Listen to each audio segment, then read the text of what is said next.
আমরা যেটা টঙ্গীর ময়দানে যে দেখেছি বা খবর পেয়েছি, এখানে আমি দুটি বিষয় আপনাদের সামনে জিজ্ঞাসা করব বা স্পষ্ট করার চেষ্টা করব।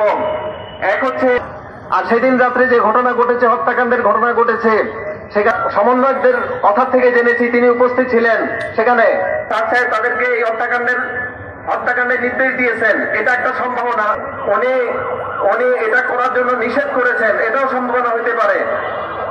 জনাব হযরত মাওলানা আনোয়ারুল্লাহ ভূঁইয়া, জনাব হযরত মাওলানা আনোয়ার।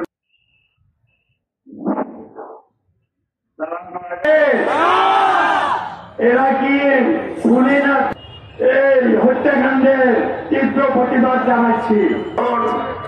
ইনশাআল্লাহুল আজিজ আমাদের সেই প্রতিবাদ সমাবেশে আসার জন্য কবুল করুন।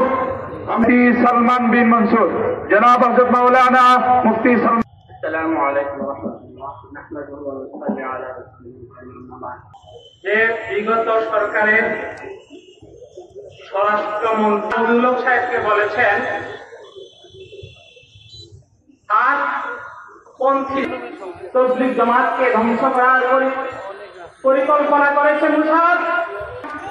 এই বাংলাদেশের মধ্যে সাতপন্থীদের